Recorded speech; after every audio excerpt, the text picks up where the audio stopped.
Baik, sebelumnya Assalamualaikum warahmatullahi wabarakatuh.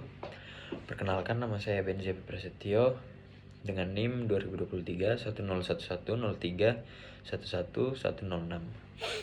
Di sini saya akan menjelaskan terkait dengan teori berakhirnya negara. Jadi, berakhirnya negara adalah keadaan ketika suatu negara yang sebelumnya ada dan diakui kemudian tidak lagi eksis sebagai entitas kenegaraan yang utuh.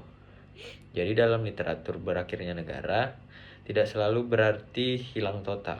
Jadi karena bisa juga berupa penggabungan dengan negara lain, pemisahan diri, perubahan nama, atau runtuhnya struktur pemerintahan. Jadi secara akademik konsep ini penting karena menunjukkan bahwa negara adalah hasil dari proses sosial politik yang dinamis, bukan sesuatu yang selalu tetap gitu. Jadi tidak menutup kemungkinan suatu negara itu dapat berakhir. Karena itu ilmu negara mempelajari bagaimana negara lahir, berkembang, lalu mungkin lenyap. Jadi kita masuk kepada teori yang pertama, yang dimana teori yang pertama ini membahas tentang teori organis. Jadi teori organis memandang negara seperti makhluk hidup. Negara dianggap lahir, tumbuh, berkembang, mencapai puncak, lalu menua dan akhirnya mati, jika tidak lagi mampu mempertahankan eksistensinya. Poin penting dari teori ini adalah analogi biologis. Artinya keruntuhan negara tidak selalu disebabkan oleh satu peristiwa tunggal, tetapi oleh proses panjang.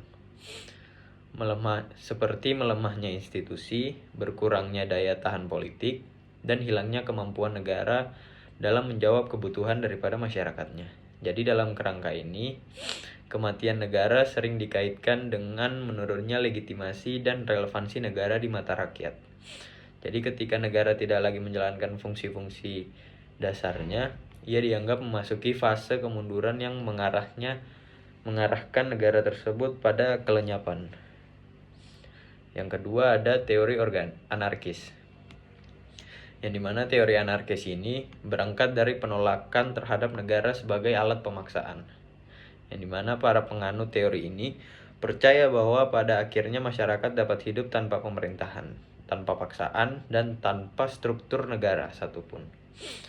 Jadi poin utamanya dari teori ini ialah pandangan bahwa negara bukan tujuan akhir kehidupan sosial, melainkan alat sementara yang pada masa tertentu dapat tidak diperlukan lagi. Negara dianggap hilang ketika masyarakat sudah cukup bebas, setara, dan mampu mengatur dirinya sendiri. Jadi dalam teori ini, lenyapnya negara bukanlah bencana, melainkan pencapaian sosial.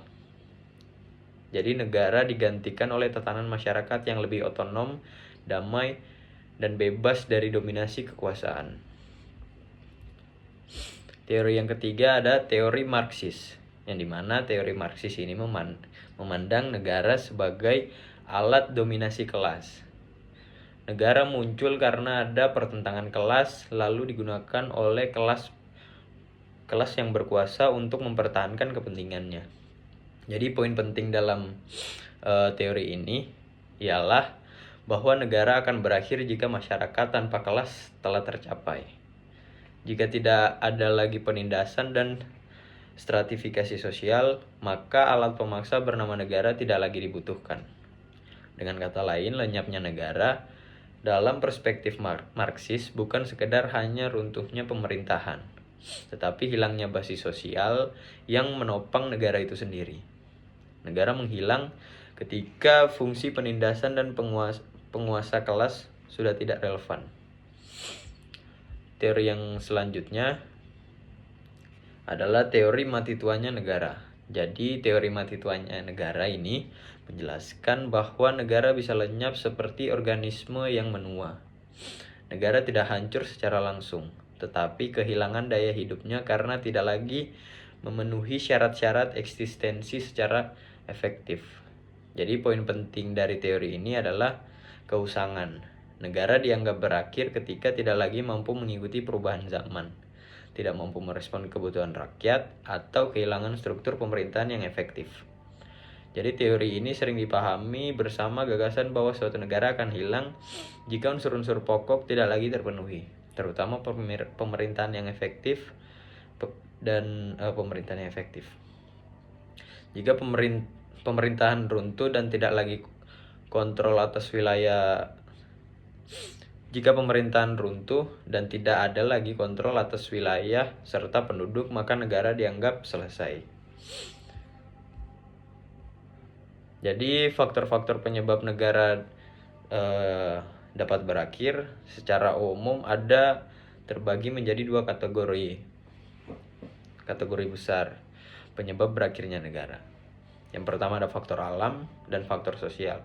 Yang dimana di sini faktor alam menjelaskan bahwasannya mencakup bencana besar seperti gempa, tsunami, letusan gunung berapi, atau tenggelamnya wilayah negara.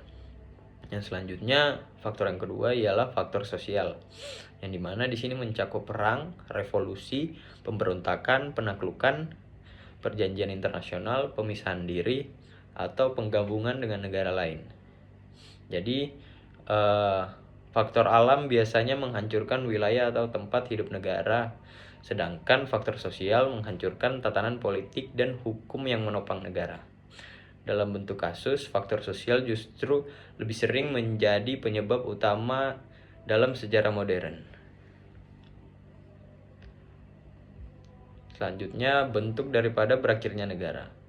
Berakhirnya negara tidak selalu identik dengan kehancuran total. Ada beberapa bentuk yang sering dibahas dalam literatur, yaitu penggabungan dengan negara lain, pemisahan wilayah, perubahan nama atau bentuk negara, dan runtuhnya pemerintahan.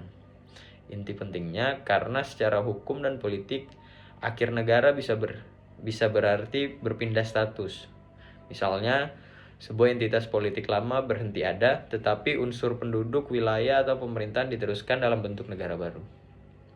Jadi berakhirnya negara adalah konsep yang luas. Ia mencakup hilangnya eksistensi, perubahan identitas, atau perpindahan bentuk kenegaraan, bukan hanya kehancuran secara fisik. Mungkin itu saja yang bisa saya sampaikan. Kurang lebihnya saya mohon maaf. Wabillahi taufiq wal hidayah. Wassalamualaikum warahmatullahi wabarakatuh.